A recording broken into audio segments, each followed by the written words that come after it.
وہ ایک ماہر تعمیراتی کاریگر تھا اور بڑے بڑے وزیروں اور امراء کے محل تعمیر کرتا تھا۔ بادشاہ کا نیا محل بھی اس نے ہی بنایا تھا۔ پوچھ گچھ کرنے پر پتا چلا کہ بازار سے اس کا چھوٹا بیٹا وہ بدماش اغوا کر کے لے گیا ہے۔ عبدل اور اس کی بیوی اس واقعے سے سخت پریشان تھے۔ اس کی بیوی کو تو غش پہ غش آ رہے تھے اور پاس پڑوس والے ان کو تسلیاں دے رہے تھے۔ حامد افسردہ دل کے ساتھ گھر چلا آیا۔ گھر آ کر اس نے ساری کہانی ماں کو سنائی۔ ماں سیدھی سادی تھی، گھبرا کر بولی، حامد تجھے ان بدماشوں کے پیچھے نہیں جانا چاہیے تھا۔ اگر وہ کچھ نقصان پہنچا دیتے تو کیا ہوتا؟ حامد نے کہا، ماں فائدہ اور نقصان تو اللہ کے ہاتھ میں ہے۔ آپ ہی نے تو کہا تھا کہ کسی کو مصیبت میں دیکھ کر اس کی مدد کرنی چاہیے۔ میں نے بھی اس بچے کی مدد کرنا چاہی۔ اس کی ماں خاموش ہو گئی۔ ویسے وہ ابھی تک فکر مند تھی۔ رات کو اس کی ماں نے اسے کسی کام سے بازار بھیجا۔ وہ بھی راستے میں تھا کہ کیا دیکھتا ہے وہی بگی جس میں عبدل کے بیٹے کو اغوا کیا گیا تھا ایک کھلے میدان میں آ کر رکی۔ حامد جلدی سے ایک درخت کے پیچھے چھپ گیا۔ اس بگی سے ایک آدمی اترا اور ادھر ادھر دیکھتا ہوا عبدل کے گھر کی جانب بڑھنے لگا۔ حامد بھی بڑی احتیاط سے اس کے پیچھے چل پڑا۔ رات زیادہ ہو گئی تھی۔ سب لوگ اپنے اپنے گھروں میں موجود تھے۔ گلی محلے سنسان پڑے تھے۔ عبدل نے اس واقعے کے فوراً بعد کوتوالی جا کر اپنے بیٹے کے متعلق رپورٹ لکھوا دی تھی اور شہر کے کوتوال نے اس کو تسلی دی تھی کہ وہ جلد ہی اس کے بیٹے کو ڈھونڈ نکالے گا۔ کوتوال نے اپنے بہت سے سپاہیوں کو اس کام پر لگا دیا تھا۔ اسے خدشہ تھا کہ اگر بچہ نہ ملا تو عبدل بادشاہ سے فریاد کرے گا۔ بادشاہ اس کو بہت اچھی طرح جانتا تھا کیونکہ اس کا نیا اور خوبصورت محل عبدل کی نگرانی میں بنا تھا۔ اس کی وجہ سے کوتوال کو خطرہ تھا کہ بادشاہ اس سلسلے میں اس سے باز پرست کرے گا۔ وہ پراسرار آدمی عبدل کے گھر کے پاس رکا۔ حامد بھی اس کے بہت ہی قریب پہنچ کر ایک دیوار کی اوٹ میں کھڑا ہو گیا اور تھوڑا سا سر نکال کر اس کو دیکھنے لگا۔ اس آدمی نے ادھر ادھر دیکھتے ہوئے دروازے پر ہلکی سی دستک دی۔ دروازہ کھولنے والا عبدل تھا۔ وہ یہ سمجھا تھا کہ شاید اس کا بیٹا مل گیا ہے اور کوتوال اس کو اپنے ساتھ لایا ہے۔ اس نے جب دروازہ کھولا تو اس آدمی کی خوفناک شکل دیکھ کر خوفزدہ ہو گیا۔ اس آدمی نے اپنی سخت آواز میں کہا، تمہارا بیٹا ہمارے پاس قید ہے۔ تم نے بادشاہ کا محل بنایا تھا۔ تم اگر اپنے بیٹے کی زندگی چاہتے ہو تو بادشاہ کے محل کا نقشہ ہمارے حوالے کر دو۔ یہ بات یاد رکھنا کہ تم اس بات کا تذکرہ کسی سے نہیں کرو گے، ورنہ ہم تمہارے بیٹے کو زندہ نہیں چھوڑیں گے۔ اس آدمی کی بات سن کر عبدل کے چہرے سے خوف کے اثار دور ہو گئے۔ اس نے سخت لہجے میں کہا، بادشاہ سلامت کے محل کے نقشے کو لے کر تم ضرور ان کو کوئی نقصان پہنچانا چاہتے ہو۔ پوری رعایا بادشاہ سلامت کی وفادار ہے، میں بھی ان کا وفادار ہوں۔ تم کچھ بھی کر لو، میں بادشاہ سلامت سے غداری نہیں کر سکتا۔ اس کی بات سن کر وہ آدمی طیش میں آ گیا۔ اس نے لات مار کر دروازے پر رکھا گملہ توڑ دیا اور ہونہار لہجے میں بولا، میں کل اسی وقت پھر آؤں گا، اچھی طرح سوچ لینا، بادشاہ کی وفاداری چاہتے ہو یا اپنے بیٹے کی زندگی۔ تم ہمیں جانتے نہیں ہو، ہم بہت خطرناک لوگ ہیں۔ حامد نے یہ تمام باتیں سن لی تھی۔ اس نے جب یہ سنا کہ یہ شخص بادشاہ سلامت کو نقصان پہنچانے کا سوچ رہا ہے تو حامد کو بہت غصہ آیا۔ اس نے تہیہ کر لیا کہ وہ ان لوگوں کے عزائم خاک میں ملانے کی پوری کوشش کرے گا۔ وہ بجلی کسی تیزی سے اپنی جگہ سے اٹھا اور دبے قدموں دوڑتا ہوا بگی کے پاس آیا۔ بگی کے پیچھے والے حصے میں سامان رکھنے کے لیے لکڑی کا ایک چھوٹا سا کیبن بنا ہوا تھا۔ اس نے جلدی سے اس کا دروازہ کھولا اور اندر جھانکا۔ وہ کافی کشادہ تھا اور خالی تھا۔ حامد جلدی سے اس میں بیٹھ گیا۔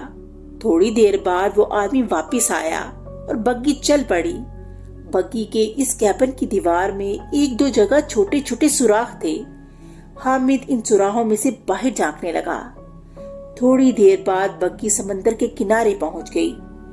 حامد کو ایک بہت بڑا پانی کا جہاز نظر آیا۔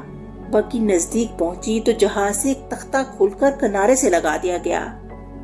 بگی اس پر سے ہوتی ہوئی جہاز کے عرصے پر پہنچ گئی۔ اب حامد کی سمجھ میں یہ بات آ گئی کہ بگی میں وہ 2 گھوڑے کیوں جوتے گئے تھے۔ ایک اکیلا گھوڑا اس ڈلوان لکڑی کے تختے سے اوپر نہیں چڑھ سکتا تھا۔ حامد کو کیبن کی دیواروں کے سراہوں سے جہاز کے عرصے پر تلواروں سے مسلح بہت سے افراد نظر آئے۔ یہ سوچ کر اس کے رونگٹے خوف سے کھڑے ہو گئے۔ وہ بحری ڈاکو کے جہاز پر پہنچ چکا تھا۔ بگی عرصے پر پہنچی تو اس میں بیٹھا ہوا آدمی نیچے اترا۔ 2 آدمی گھوڑوں کو کھولنے لگے اور پھر بگی کو ایک کونے میں کھڑا کر دیا گیا۔ حامد اس انتظار میں تھا کہ ڈاکو کھانے پینے سے فارغ ہو کر سو جائیں تو اس کیبن سے نکل کر عبدل کے لڑکے کو تلاش کرے۔ آدھی رات کے وقت سب لوگ سونے کے لیے چلے گئے۔ بحری جہاز بیچ سمندر میں کھڑا تھا۔ حامد کو بھوک بھی ستانے لگی تھی۔ جب ہر طرف خاموشی چھا گئی تو وہ خاموشی سے کیبن سے نکلا۔ اس کی دائیں طرف بورچی خانہ تھا اور ایک تشت میں خوشبودار تلی ہوئی مچھلیاں رکھی ہوئی تھیں۔ اس نے کچھ مچھلیاں ایک تھیلے میں ڈالی اور وہاں سے نکل گیا۔ اب وہ جہاز کے اس حصے میں آ گیا تھا جہاں اس کے دائیں بائیں ڈاکوں کے کمرے تھے اور سب کے دروازے بند تھے۔ ان کو اس بات کا ذرا سا بھی خدشہ نہ تھا کہ وہاں پر کوئی آ سکتا ہے، اس لیے حامد کو کوئی پہرے دار بھی نظر نہ آیا۔ سامنے جا کر ایک راستہ نیچے کو جاتا تھا۔ وہ سیڑھیاں نیچے اترنے لگا۔ یہ ڈاکوؤں کا گودام تھا اور یہاں پر اناج کی بوریاں اور لوٹے ہوئے سامان کے ڈھیر نظر آئے۔ ایک طرف ایک چھوٹا سا کمرہ تھا۔ کمرے کی کنڈی باہر سے بند تھی اور اندر سے ہلکی ہلکی سسکیوں کی آوازیں آ رہی تھیں۔ حامد نے چپٹ کر دروازہ کھولا۔ اندر عبدل کا لڑکا طلحہ موجود تھا۔ ایک ہی محلے میں رہنے کی وجہ سے وہ حامد کو پہچانتا تھا۔ طلحہ نے حامد کو دیکھا تو اس کے گلے سے لگ کر رونے لگا۔ حامد بھائی، مجھے یہاں سے لے چلو، مجھے ان سے بہت ڈر لگتا ہے، یہ مجھے کھانے کو بھی کچھ نہیں دیتے۔ ان میں سے ایک آدمی کہہ رہا تھا کہ جب تیرا باپ ہمیں بادشاہ کے محل کا نقشہ دے دے گا تو ہم تجھے کھانے کو بھی دے دیں گے اور آزاد بھی کر دیں گے۔ انہیں بادشاہ کے محل کا نقشہ کیوں چاہیے؟ کیا یہ لوگ بھی بادشاہ سلامت جیسا محل بنانا چاہتے ہیں؟ طلحہ کی بات پر حامد کو ہنسی آ گئی۔ اس نے ہنسی روک کر طلحہ کو تسلی دی اور تھیلے میں سے مچھلیاں نکال کر اسے دی۔ مچھلیاں دیکھ کر وہ خوش ہو گیا۔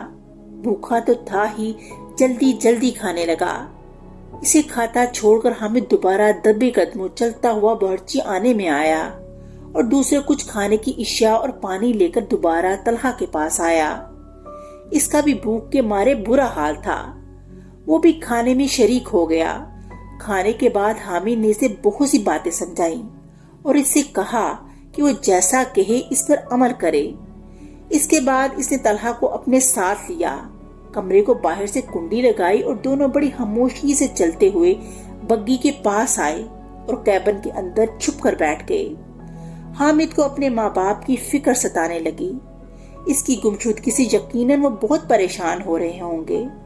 وہ طلحہ کو لے کر جلد سے جلد گھر پہنچنا چاہتا تھا، مگر وہ لوگ بیچ سمندر میں تھے اور کوئی ایسا ذریعہ بھی نہ تھا کہ وہ دونوں کنارے تک پہنچ سکتے۔ اب تو صرف ایک ہی حل تھا کہ وہ ڈاکو رات کو عبدل سے ملنے جائیں، اس طرح وہ لوگ بھی یہاں سے نکل جائیں۔ ان لوگوں نے پیٹ بھر کر کھانا کھایا تھا، اس لیے اس پریشانی میں بھی انہیں نیند نے آ گھیرا اور وہ صبح دیر تک سوتے رہے۔ باقی دن رات کا انتظار کرتے کرتے گزر گیا۔ جب اچھی خاصی رات ہو گئی تو ڈاکو کے جہاز نے ساحل کا رخ کیا اور بگی لکڑی کے تختوں پر سے ہوتی ہوئی خشکی پر آئی اور تیزی سے دولت آباد کی طرف روانہ ہو گئی۔ طلحہ بہت خوش تھا، اسے اپنی اماں اور ابا بہت یاد آ رہے تھے۔ ادھر عبدل نے بھی صبح ہوتے ہی بادشاہ سلامت سے ملاقات کر کے اسے ساری صورتحال سے واقف کر دیا تھا۔ بادشاہ نے کہا، عبدل، ہمیں تم پر فخر ہے، تم نے ہمارے بلے کو دیکھتے ہوئے اپنے بیٹے کی پرواہ نہ کی۔ ہم تم سے بہت خوش ہیں اور پوری کوشش کریں گے کہ تمہارا بیٹا بازیاب ہو جائے۔ عبدل نے کہا، جہاں پناہ، میں نے زندگی میں ایک بات سیکھی ہے کہ کیسے بھی حالت ہو، آدمی کو نہ تو کسی مجرم کی بات ماننی چاہیے اور نہ اسے کسی جرم کا حصہ بننا چاہیے۔ عبدل نے بادشاہ کو یہ بھی بتا دیا تھا کہ وہ بدماش آج رات پھر آئے گا۔ بادشاہ نے اسی وقت کوتوال کو طلب کیا اور اس کو ضروری ہدایات دینے لگا۔ بادشاہ کے حکم کے مطابق کوتوال نے عبدل کے گھر کے چاروں طرف تلواروں سے مسلح سپاہی تعینات کر دیے تھے۔ ڈاکوؤں کو عبدل سے اس بات کا خطرہ نہیں تھا کہ وہ اس بارے میں کسی کو کچھ بتائے گا، کیونکہ اس کا بیٹا ان کے قبضے میں تھا۔ اس ڈاکو نے کل رات کی طرح بگی کو پھر اسی میدان میں کھڑا کیا اور پھر اس سے اتر کر تیز تیز قدموں سے عبدل کے گھر کی جانب روانہ ہو گیا۔ جب وہ کچھ دور نکل گیا تو حامد اور طلحہ بھی بگی سے باہر آئے اور خاموشی سے چھپتے چھپاتے ڈاکو کے پیچھے چل پڑے۔ ڈاکو جیسے ہی عبدل کے گھر کے نزدیک پہنچا، سپاہیوں نے اسے قابو کر لیا۔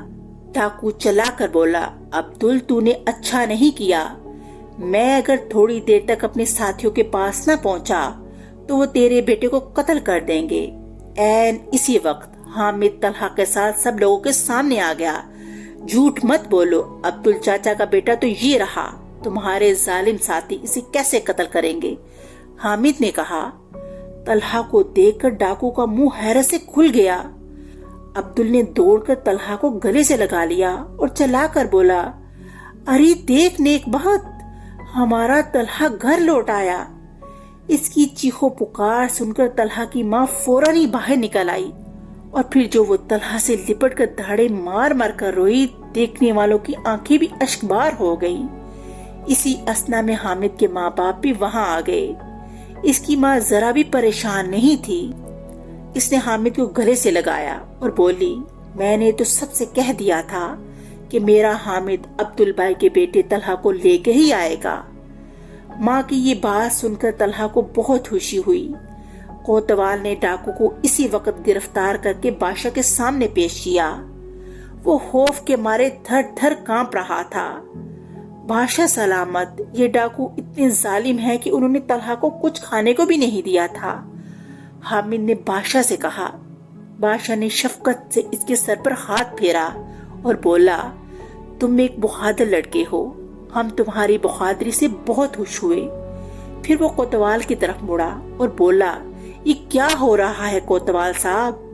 چھوٹے چھوٹے بچے بڑے بڑے ڈاکو کو پکڑوا رہے ہیں اور آپ ہیں کہ مزے سے آنکھیں بند کیے بیٹھے ہیں۔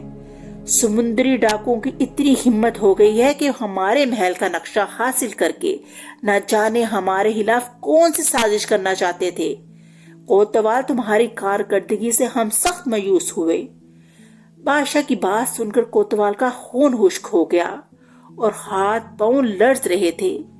وزیر نے ہاتھ باندھ کر عرض کی، میرا تو خیال ہے کہ وہ محل پر قبضہ کرنا چاہتے تھے۔ محل کا نقشہ انہیں مل جاتا تو اس سے انہیں محل میں رہنے والوں کے کمروں کی نشاندہی بھی ہو جاتی اور اس بات کا بھی علم ہو جاتا کہ محل میں کتنے پہرے دار اور اس کی حفاظت میں مامور ہے۔ کوتوال نے شرمندگی سے گردن جھکا لی۔ اس کو تو اس بات پر سخت شرمندگی کا احساس ہو رہا تھا کہ وہ سمندری ڈاکو یوں دندناتے پھر رہے تھے۔ بادشاہ نے اسی وقت جلاد کو طلب کیا اور اس سے کہا، اب ہم اس ڈاکو سے کچھ پوچھیں گے، اگر یہ جواب نہ دے تو تم اس کی گردن اڑا دینا۔ جلاد نے اپنی تلوار نکال کر ہاتھ میں پکڑ لی اور ڈاکو کے سامنے جا کر کھڑا ہو گیا۔ چمکدار تلوار دیکھ کر ڈاکو کا رنگ فک ہو گیا۔ بادشاہ نے اس کو مخاطب کر کے کہا، سچ سچ بتاؤ، تم لوگ محل کا نقشہ کیوں لینا چاہتے تھے؟ ڈاکو نے تھوک نکل کر کہا، بادشاہ سلامت، ہمارا سردار بہت لالچی آدمی ہے۔ وہ محل کے نقشے سے آپ کے خزانوں تک پہنچنا چاہتا تھا تاکہ ان کو چوری کر سکے۔ خزانوں کو چوری کر کے وہ بہت امیر بننا چاہتا تھا۔ بادشاہ نے کہا، وہ خزانہ ہمارا نہیں ہے، ہماری رعایا کا ہے۔ وہ اگر چوری ہو جاتا تو پھر ہم اپنے ملک کی ترقی اور خوشحالی بغیر پیسوں کے کیسے کرتے؟ اپنی فوج، سپاہیوں اور دوسرے سرکاری ملازمین کو تنخواہیں کہاں سے دیتے؟ تمہارا جرم بہت بڑا ہے، تمہیں اس کی سزا ضرور ملے گی۔ اس ڈاکو کو جیل میں ڈال دیا گیا۔ اس کے بعد کوتوال نے بہت سارے سپاہی ساتھ لیے اور حامد سے کہا، اب تم ہمیں اس جگہ لے چلو جہاں سمندر میں وہ جہاز کھڑا ہے۔ حامد اور کوتوال ڈاکو کی بگی میں بیٹھے اور حامد کوتوال کو رستہ بتانے لگا۔ سپاہی چپکے چپکے ان لوگوں کے پیچھے آ رہے تھے۔ سمندر پر جہاز کھڑا تھا اور اس میں موجود ڈاکو اپنے ساتھی کا انتظار کر رہے تھے۔ بگی دیکھ کر ڈاکو یہ سمجھے کہ ان کا ساتھی آ گیا ہے۔ اندھیرا ہونے کی وجہ سے وہ کوتوال اور حامد کی شکلیں نہ پہچان سکے۔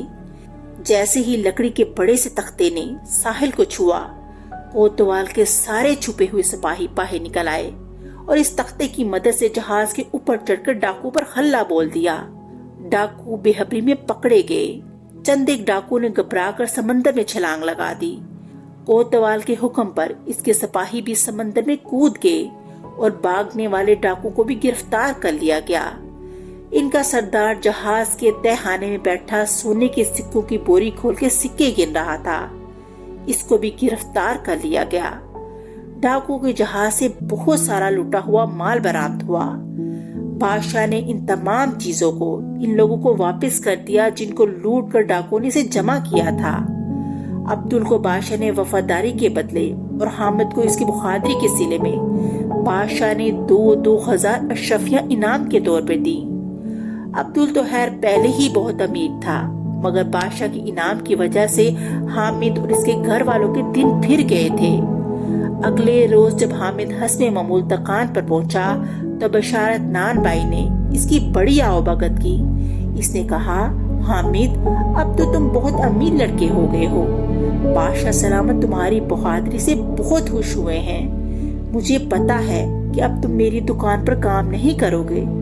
حامد نے ہنس کر کہا، بادشاہ سلامت نے مجھے جتنی بھی اشرفیاں دی تھی وہ تو میری ماں نے لے لی ہیں۔ میرے پاس تو کچھ بھی نہیں ہے۔ اگر میں نے کام کرنا چھوڑ دیا تو پھر جلیبی کہاں سے خریدوں گا؟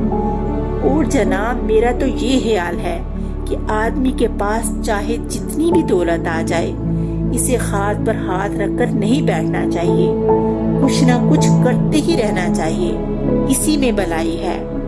اس کی بات سن کر بشارت نان بھائی بہت خوش ہوا اور بولا، حامد میرا دل کہتا ہے تم اپنی بہادری، خدا ترسی اور اچھے خیالات کی وجہ سے ایک روز بہت بڑے آدمی بنو گے۔ حامد نے مسکراتے ہوئے جھک کر اس کا شکریہ ادا کیا اور پھر دکان کے کاموں میں لگ گیا۔ اس طرح کہانی کا اختتام ہو گیا۔